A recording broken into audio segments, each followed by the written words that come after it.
Pero antes de iniciar con la ideología que vamos a compartir en este día, quisiera empezar con un asunto que nos va a poder ubicar en el contexto para comprender todos juntos de dónde surgen estas ciencias de la mente. Bueno, partimos entonces de considerar que como raza humana siempre hemos estado como muy asombrados de nosotros mismos. Y esto se debe a que poseemos ciertas cualidades. Entre ellas están, pues, que hemos sido bendecidos con una inteligencia superior. También tenemos la capacidad de razonar. Somos capaces de lograr la autoconciencia. Se nos posiciona por encima de cualquier otro ser que haya estado sobre la faz de la tierra. Hablando plantas, animales, demás, ¿no? Y por si eso fuera poco, somos la imagen de Dios. Entonces, pues todas estas cosas que podríamos entender como ventajas, resulta que cuando se trata de hacer siempre lo correcto, nos llevan a tener no tanto esas ventajas, porque de alguna manera nos pueden llevar, o nos han llevado, a decirle a Dios, pues eres poderoso, eres el todopoderoso, pero esto lo quiero hacer a mi manera. O quizá en algún otro momento le hemos dicho, pues si eres Dios y eres el creador de todo, pero tu imagen la voy a acomodar a mis necesidades o a mis opiniones o a lo que yo quiero que seas para que funcione esa relación Dios conmigo.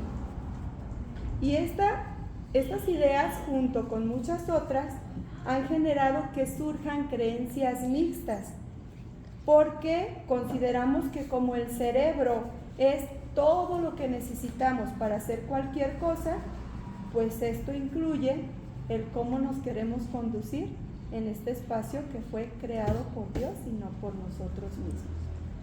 En ese sentido, entonces, podríamos entender, bueno, en la literatura que estuvimos consultando, nos hacían como una analogía.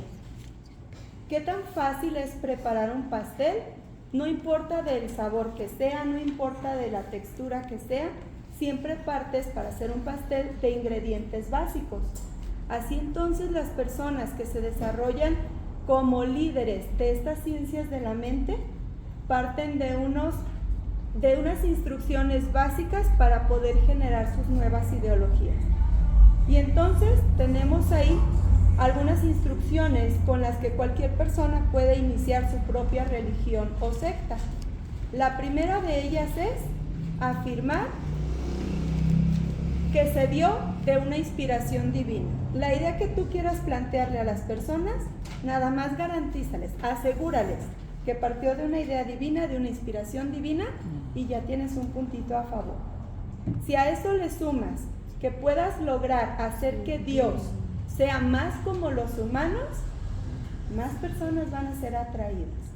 Tercer ingrediente que puede agregar esta persona, o instrucción más bien dicho, hacer que entonces los humanos sean más como Dios, porque les vas generando una situación de confort que gusta como humano.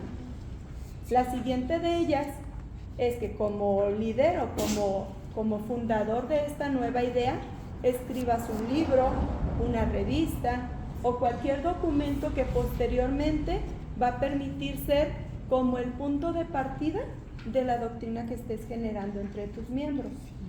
Además de ello, establece reglas y regulaciones suficientes como para que las personas que siguen tus ideas vayan por el camino que tú quieres que estén generando.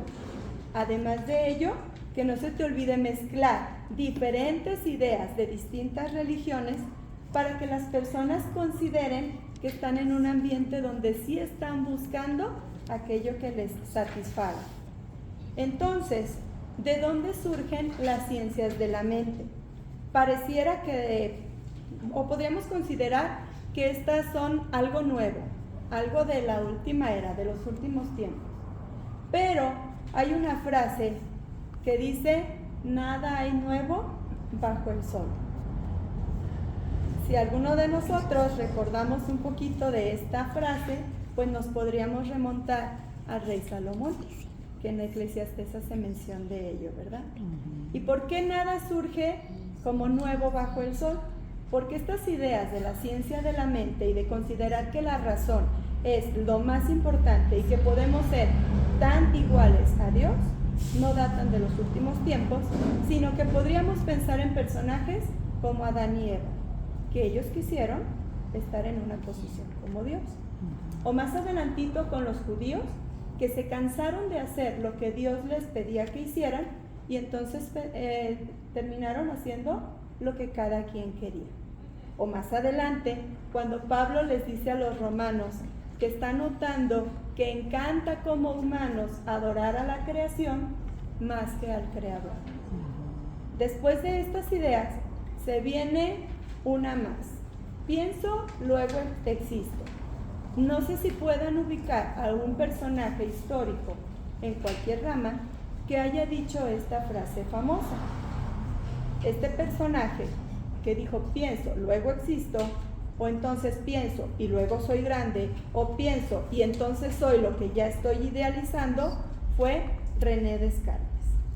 De él podríamos decir que fue un filósofo matemático que trató de convencer a la gente de su tiempo que las matemáticas y la razón eran lo único necesario y suficiente para entender cualquier cosa relacionada con el universo.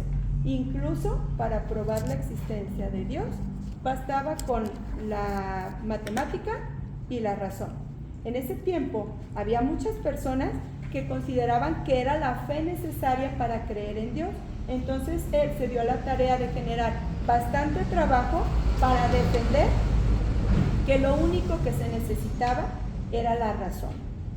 Más adelante aparece un personaje que quizá podríamos relacionar con el día que cayó la manzana. Recordaremos a alguien que tiene que ver su impacto en el mundo de la ciencia o la historia, que se generó a partir de que una manzana cayó. ¿La recuerdan?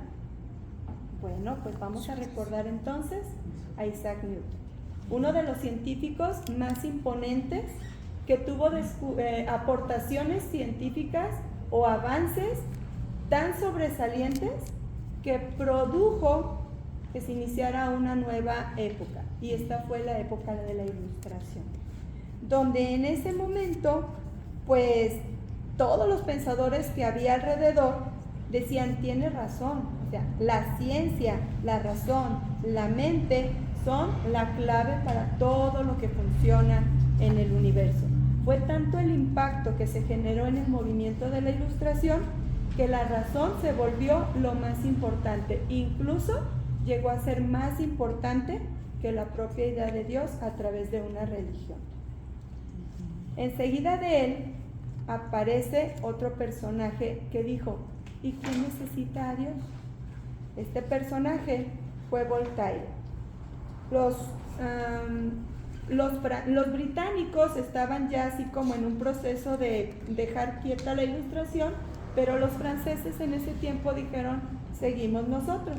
Y este pensador francés pues se encargó de reforzar la idea de que la raza humana, la ciencia y el respeto era lo necesario para explicar cualquier cosa. Él, a través de muchos libros que escribió, atacó el sobrenaturalismo, la religión, el clero. Él odiaba el cristianismo, entonces hacía todo lo necesario para demostrar cómo con la razón era suficiente para salir adelante. Pero curiosamente, aunque odiaba el cristianismo, él sabía que Dios existe. Después de ello, pues allá en Europa se va terminando un poquito el boom de la Ilustración, pero en América empieza a tener impacto. Llega a América y podríamos mencionar que en los Estados Unidos, entre sus personajes históricos de gran impacto, estuvo Thomas Jefferson. Y él entonces trae mucho la influencia de la ilustración, de la razón y todo lo relacionado con los derechos, con las libertades del individuo. Incluso fue el autor de la Constitución de los Estados Unidos de Norteamérica, y él decía, bueno, la democracia solo va a tener éxito si las personas toman decisiones razonables. Y decía él, pues sí Dios creó todo el universo, pero ya no está aquí. Ya nos toca a los humanos tomar decisiones para que ese universo esté funcionando. Y entonces se abre otra vez camino a la razón, al esfuerzo para lograr lo que se quiere. A partir de ahí va a surgir un nuevo movimiento al que se le llama nuevos pensamientos. Esos nuevos pensamientos serían importantes para dar inicio a una nueva era. No sé si me equivoco, pero yo hace unos 15, 20 años empezaba a escuchar mucho el término de la nueva era. Bueno, pues aquí tenemos, como que ahora entiendo, pues desde acá venía y hasta acá nos lo presentaron en nuestro territorio, ¿no? Bueno, estos nuevos pensamientos, ¿a qué se refieren? Se refieren a que hay una mezcla donde la filosofía, la ciencia y la religión tratan de tergiversar ideas para generar nuevas ideologías. Todos sus fundadores, ahora del nuevo pensamiento, se relacionan mucho con la metafísica y la curación de la mente. Aquí es donde aparece un personaje que nos va a permitir entender de dónde se vienen cocinando las ciencias de la mente. Ese personaje es Phineas Farquhar Kimball. Él creía que toda enfermedad se originaba en la mente y en consecuencia se generaban falsas creencias. Él fue un hipnótico con mucho prestigio en su época. Él creía que podía curar las enfermedades físicas. Y entonces decía que si a una persona lograba sanarla, era porque esa persona estaba abierta a la sabiduría de Dios. Esa sabiduría a la que él decía que se le llamaba el Cristo. Pero no se refería a la persona de Jesucristo. Se refería solamente como a un principio impersonal de la mente, considerado nada más como una fuerza. Si te sané es porque sí estás dejando que esa fuerza actúe. No te sané es porque tu mente está muy cerrada y no permite que esa fuerza llamada el Cristo esté interactuando contigo para que logres dejar atrás esa enfermedad. Eso era lo que él proclamaba. Bueno, pues entonces él consideraba que Jesús no era en realidad nuestro Salvador, que simplemente fue un muy buen ejemplo para todos los humanos. A partir de esos pensamientos de Kimball surge algo que se llama la Iglesia de la Ciencia Divina, donde se establecen 3 principios. El primero de ellos es que Dios es la única realidad, pero que la enfermedad o el fracaso es darse cuenta de esa verdad que no alcanzas a dominar. Entonces ellos decían, su tercer principio, que la sanidad viene cuando te das cuenta que la raza humana y Dios son una misma cosa. Entonces, conclusión, Dios y los hombres es lo mismo. Bueno, en este sistema de creencias del nuevo pensamiento se cocina mucho o se parte mucho del panteísmo. ¿Qué quiere decir esto? Pues la creencia de que todo es Dios, pero no Dios como divinidad, sino Dios como una fuerza, donde la esencia de todo es que el hombre es Dios. ¿Vale? Bien, pues entonces partiendo de esta iglesia de la ciencia divina, vamos a entrar ahora sí a una de estas ciencias de la mente. Antes, me encantaría recordar con ustedes la definición de secta y religión para poder ubicar si lo que vamos a revisar ahora con más detalle es una secta o es una religión. Desde la primera sesión que empezamos este diplomado, se nos compartió esta definición. Secta, según la RAE, es un grupo religioso que se aparta de la doctrina que se considera ortodoxa. O también se define como una comunidad cerrada de carácter espiritual, guiada por un líder que ejerce un poder carismático sobre sus adeptos, sobre sus miembros. Mientras que religión, de acuerdo a la misma RAE, es el conjunto de creencias, de sentimientos de veneración, de temor, de normas morales, de prácticas rituales, de oración y de sacrificio para darle culto a una divinidad. Partiendo entonces de ello, la que nos va a tomar el tiempo ahora es la ciencia cristiana, la primera de 3 ciencias de la mente que después vamos a estar aprendiendo. Ciencia cristiana. Su fundador, más bien fundadora, fue Mary Baker Eddy en 1879. El logotipo que distingue a esta idea lo tenemos aquí en pantalla. Y pues estableceremos que si es una secta o una religión, vamos a marcarlo aquí como una secta. Al final consideraremos si estamos en lo correcto o si deberemos clasificarlo como una religión. ¿Dónde nace esta ciencia de este cristianismo científico o ciencia cristiana? Nace en Boston, Massachusetts, en Estados Unidos, en 1875. Para el 2012, que es la fuente de información que consulté, se establece que había 110,000 miembros. En la actualidad, tiene 2,300 iglesias a lo largo de todo el mundo, de las cuales 1,600 se ubican en Estados Unidos. Estos son datos más actuales. Aquí tenemos a la fundadora, Mary Baker Eddy. Ella nació en 1821 y murió en 1910.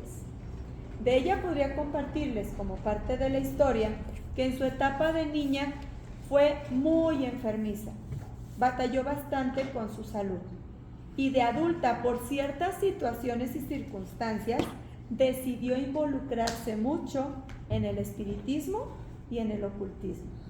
¿Cuáles fueron esas situaciones? Bueno, como ya les mencioné, fue muy enfermiza. Así es que en 1862, cuando escucha de aquel personaje Kimball que sana las enfermedades si su mente permite tener esa fuerza del Cristo, pues fue a consultarlo. Eso fue en 1862 y lo hizo porque tenía una inflamación en la columna que le dañaba grandemente, le molestaba terriblemente.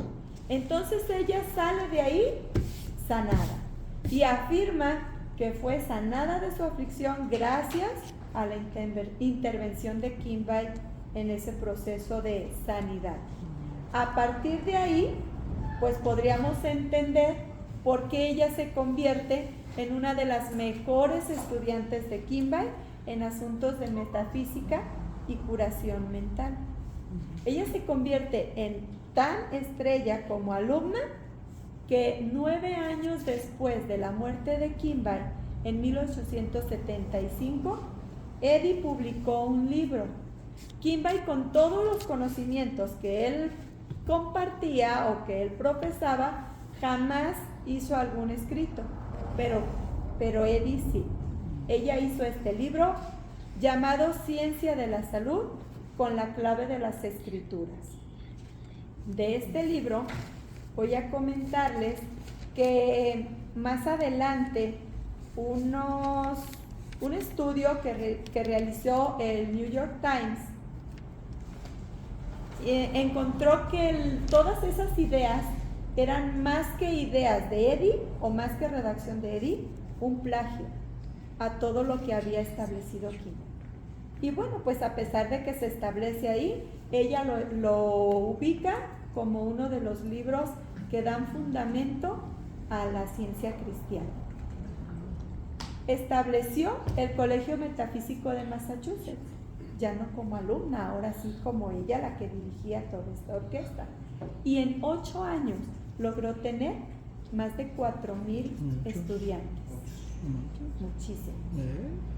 En 1879 ella fundó la Iglesia del Cristo Científico, también en Boston. En 1910, como vemos en la primer partecita, ella muere. Pero para esas fechas ya tenían 1 millón de miembros en esa iglesia. Luego veremos por qué empezaron a bajar, puesto que ya vimos que en 2012 eran mucho menos que el millón. Como parte también de la historia, bueno, ahí tenemos la estructura o el edificio donde se congregaban, donde ella atendió a esos 4,000 estudiantes. Ellos tienen un consejo tradicional como parte de la ciencia cristiana. Dicen que hay que elegir las técnicas de curación mental en lugar de consultar a un médico. ¿Nos recuerda un poquito a lo que estábamos viendo la semana pasada? Bien. En 1990, debido a ese consejo tradicional de la ciencia cristiana, el grupo empezó a enfrentar muchos casos judiciales. Y más cuando sonó la historia de 18 niños que fueron muertos innecesariamente porque sus padres abrazaron aquel consejo tradicional y prohibieron a los médicos intervenir en el proceso de enfermedad que estaban padeciendo sus niños. Obviamente esto no sonó nada más entre su grupo, sino en todas partes. Por tal motivo, los miembros empezaron a disminuir drásticamente. Ante esta circunstancia, ¿qué hicieron entonces los líderes de esta época? Pues esta iglesia de la ciencia cristiana suavizó la fuerte prohibición contra el tratamiento médico. Es decir, les dijo, bueno, ¿saben qué? A criterio, si ustedes consideran que mejor la curación mental, adelante. Pero si ustedes dicen que hay que atenderse médicamente, pues ya también se va a valer, ¿verdad? Vemos cómo en esta situación las reglas que se establecen pueden ir cambiando dependiendo de las circunstancias que se están viviendo. Vamos a ubicar aquí en qué se basan ellos, la ciencia cristiana, como fundamento de sus ideas. Para empezar, la Biblia, según ellos, no es más importante que un libro de historia regular. De hecho, afirmaba Eddy que si la interpretábamos literalmente, nos íbamos a conducir derechito a la incredulidad y a la desesperanza. Ya desde ahí podremos ver qué tanta autoridad tiene la Biblia en ese grupo. El otro libro que es fundamental para ellos es este, que habíamos hablado hace un ratito, escrito por Eddy, La ciencia de la salud con la clave de las escrituras. Ella afirmó, cuando lo elaboró, que ese libro sí es una interpretación espiritual de la Biblia, porque ese libro de ella sí contiene la verdad absoluta. Esa fue la afirmación de ella cuando lo presenta ante sus miembros. Luego, también se apoyan de un manual de la Iglesia Madre, que obviamente era de la autoría de ella. Y también se apoyan en periódicos oficiales porque ellos ahí publican bastantes artículos. Todo lo que publican sus líderes en estos periódicos oficiales, pues son parte de la autoridad que se tiene para compartir sus ideas, pero no la Biblia, como lo estuvimos revisando. De la Trinidad, pues por obvias razones, no la aceptan. ¿Ellos qué dicen del Padre? Ellos mencionan que Dios es un principio impersonal, que se relaciona con la vida, con la verdad, con el amor, con la inteligencia, con el espíritu, pero es solo eso. Dios, dicen, es todo y todo es Dios. Y como Dios es espíritu, pues lo único que realmente existe es el espíritu. Y además dicen, no existe la Trinidad, pero sí hay un principio divino que ellos manejan, solo que ese principio o esa Trinidad es propia de su ideología. Y para ellos la Trinidad está conformada por la vida, la verdad y el amor. Así es. del Hijo. ¿Qué dicen ellos? Pues ellos dicen que no era Dios, que Dios nunca puede hacerse carne u hombre. Además, que Él era un ser humano que sí poseía la idea divina del Cristo, que sí poseía esa fuerza y que incluso era la que usaba Cristo, Jesús, para sanar a los enfermos, pero que en realidad no era Dios. Ellos dicen que no salvó a nadie cuando murió en la cruz y que incluso cuando estuvo en esa situación no sufrió, porque no pudo haber sufrido por el pecado, puesto que el pecado, si no lo piensas, pues no existe. Además afirman que Jesús no resucitó físicamente. Como sexta idea, pues que tampoco su regreso es una forma literal. Y entonces, que al no estar Él como Salvador, pues la salvación la vas a ganar a través de los principios de la metafísica. Si voy muy rápido, me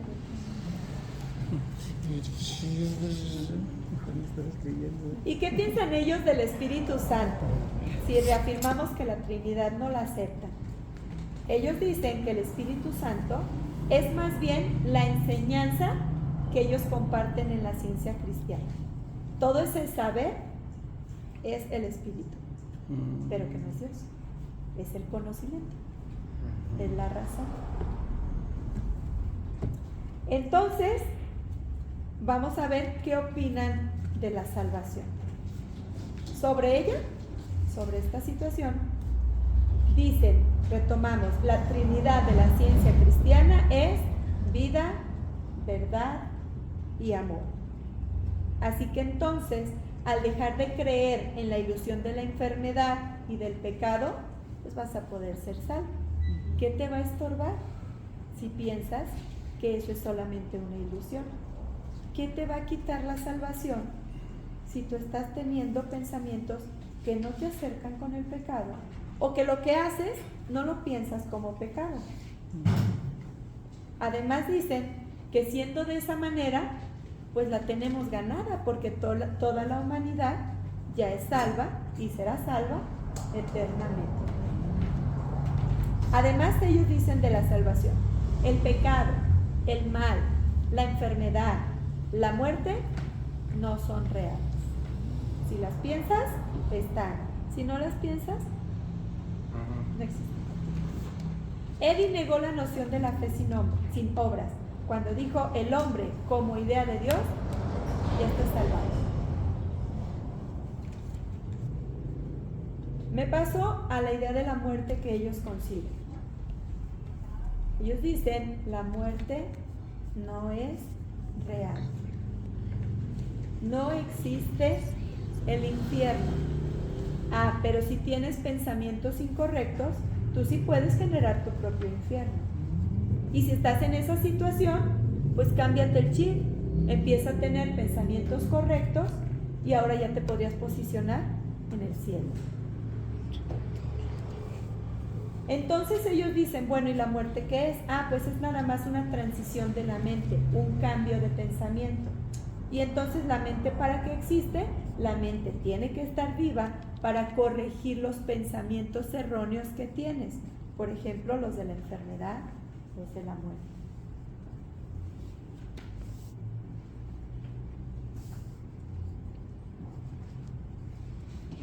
Vamos a compartir también algunos datos más sobre la ciencia cristiana. Uno de ellos es que los miembros, pues como ya lo mencionábamos, no acuden a los médicos, sino a practicistas, que son ellos, pues, sanadores profesionales autorizados. Obviamente muchos de ellos egresados de aquella escuela que mencionábamos hace ratito, ¿verdad? Además, ellos dicen que la sanidad llega al ser consciente de que la enfermedad no existe. Todo es mental. ¿Te duele algo? Es porque lo estás pensando. Piensa que no te duele, la vas a hacer, no te va a doler nada. El cuerpo, dice, no puede enfermar, sufrir o morir. Y además obtienen a sus miembros ante declaraciones de sanidad milagrosa. Eso es lo que ofrecen. Entonces, pues hay muchas personas que dicen, ¿verdad? Un perdido a todas va, y ahí van a tratar de recibir esas sanidades milagrosas. ¿Qué es lo que ofrece esta ciencia cristiana? ¿O por qué es tan atractiva para mucha gente? Pues ellos ofrecen el hacer sentir bien a las personas. Esa es como una frase que los identifica mucho. Dicen, la enfermedad, el sufrimiento, resulta de un pensamiento negativo y hay que saber conducirlo entonces hacia un nuevo pensamiento, hacia un pensamiento positivo, que te saque de esa situación de decir, ay, estoy enfermo, no, pues voy a pensar que no estoy enfermo y ya, sigo para adelante. Ay, esto que estoy haciendo es pecado, no, pues cámbiate la idea, eso no es pecado y adelante, sigue haciendo lo que te hace sentir bien. Sus miembros son personas compasivas, espiritualmente sensibles, ellos que buscan sentirse mejor con la humanidad y con el mundo. El estado de lo que quieren sentir, del estar cómodos, del que diga, ay, estoy haciendo algo bueno por alguien, estoy siendo bueno, el tener esa idea de que vas bien, estás bien, eso es lo que los hace felices y ahí tienen mucho de ello. Y sobre todo esto, lo que cuenta no es lo que pienses, sino cómo te sientas haciendo lo que te plazca. Bueno, pues esto es un poquito de lo que es la ciencia cristiana. Como les comentaba hace rato, son 3 las líneas de la ciencia de las ciencias de la mente. Esta es solamente una de ellas y ya en posteriores sesiones vamos a revisar algunas otras.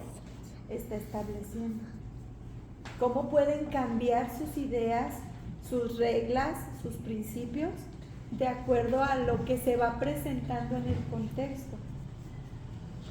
Contrario entonces, cuando tienes una idea basada en principios bíblicos, pase lo que pase, época que sea, suceda lo que suceda, esos principios son inalterables. O sea, Dios en ningún momento te va a decir, bueno, pues ahora para que funcione de mejor manera, ahora lo vamos a hacer de esta manera. Ahora se va a valer esto, ahora ya no se va a valer esto otro. No cambia. Yo opino que a veces es más fácil. Que dice, mas Dios muestra su amor para con nosotros en que siendo aún pecadores, Cristo murió por nosotros.